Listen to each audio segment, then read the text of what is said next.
The spider web of links connecting peoples and economies around the world can spread ill as well as good. Even in the limited sphere of finance, the scale and connectedness of global capital markets makes a return to instability a frightening prospect. Stability has produced a situation in which we can no longer afford instability. At any given moment, the paradigm of modern finance and civilization as we know it can come to a grinding and violent end. Just like the collapse of the stock market in 2008 and the May 6, 2010 flash crash proved, when the big players won out, namely the institutional investors and hedge funds, they get out, and they get out fast. No longer do PE ratios, balance sheets, income statements, or dividend yields matter. Groupthink and following the herd takes precedent and emotion rules the day, whether or not the risks are real or only perceived to be. This emotional, reactive response can and will collapse nations, economies, and civilizations around the world. Rome burned to the ground, and so will the United States of America. According to the medieval Dutch scholar Erasmus, every dog has his day.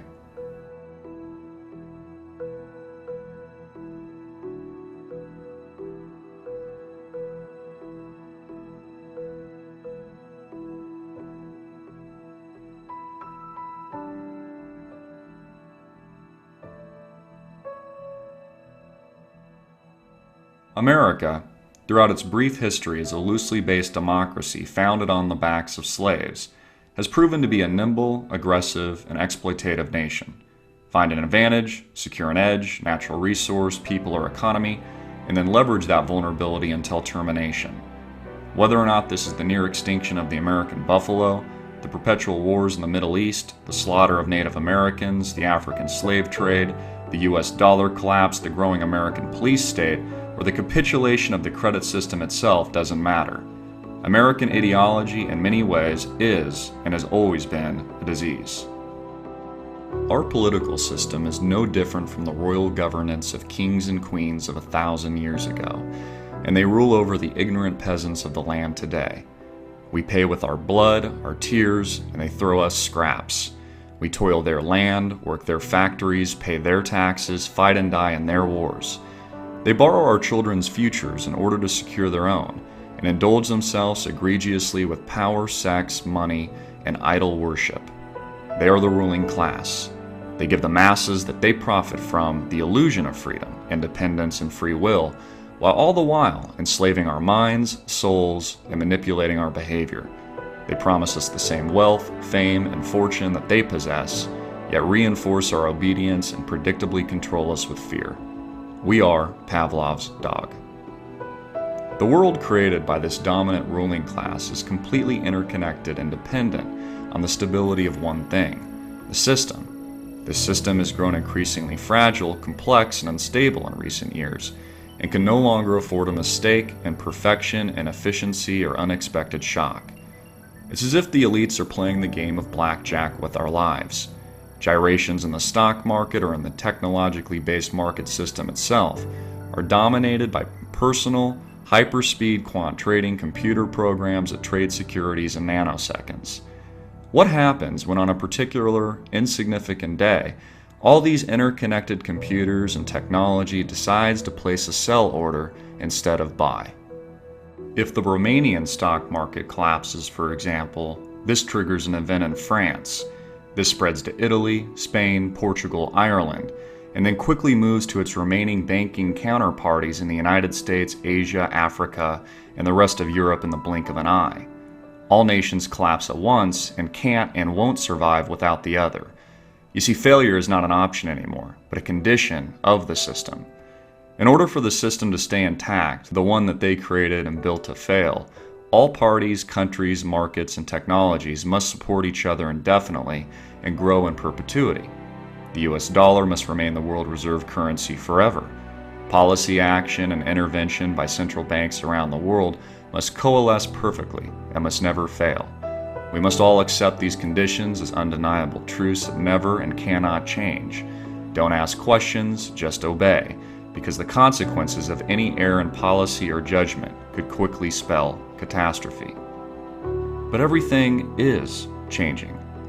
Population growth is exploding around the world, and the masses are moving to the cities at an unprecedented rate. This is putting great stress on our environment, natural resources, and encouraging the spread of new disease, aggressive mutations of the old, and the reinvigoration of others.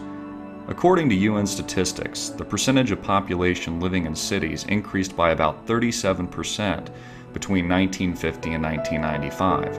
But the percentage of urban dwellers more than doubled in less developed nations during the same time period and tripled in the least developed. The UN estimates that by 2025, more than 5 billion people, 61% of the projected population, will live in cities. How will we support this inflow, an increasingly fragile and vulnerable infrastructure? What steps will the government and leadership take to manage sanitation, the prevention and spread of airborne diseases, and the increasingly dependent needs of a growing and aging baby boomer population? How long can the Ponzi scheme of modern finance and social welfare survive?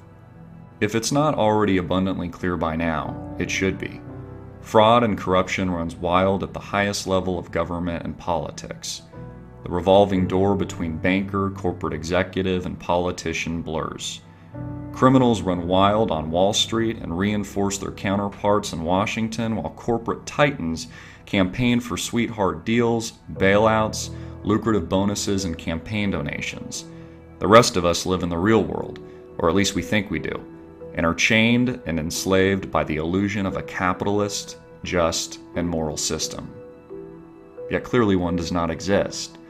We are forced to pay taxes, die for our country, bail out the rich, and when things don't work out, we're told to look the other way. Insolvent global banks backed by an even more insolvent central banking system and privately owned Federal Reserve stimulates artificial demand through quantitative easing and other manipulative market measures. They print money out of thin air and inflate our debts, while at the same time, the bankers that brought down financial markets and destroyed the lives of millions of us continue to walk around the streets as free men. Millions of regular Johns and Janes suffer at the hands of the immoral and corrupt decision-making of a privileged few. We are foreclosed on, unfairly taxed, and being murdered by an increasingly brazen and reckless ruling class. The Kool-Aid drinking masses are beginning to wake up, their hearts and minds opening up to new possibilities and solutions. But this is not coming without a fight from the powerful tyrants still wielding power over us.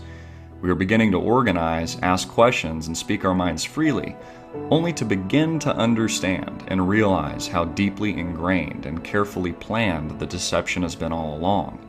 Propagandized, victimized, and raped by our attacker. We have been forced into believing that we have a choice and yet encouraged to submit. The control system clamps down on our Constitution, civil liberties, and freedoms that we once took for granted, but we have come to realize that they only exist in a vacuum. When exercised, explored, or utilized, we quickly find ourselves being beaten to a pulp, bloodied, and even killed by our masters. How long can this pot of water boil before overflowing and burning the cook?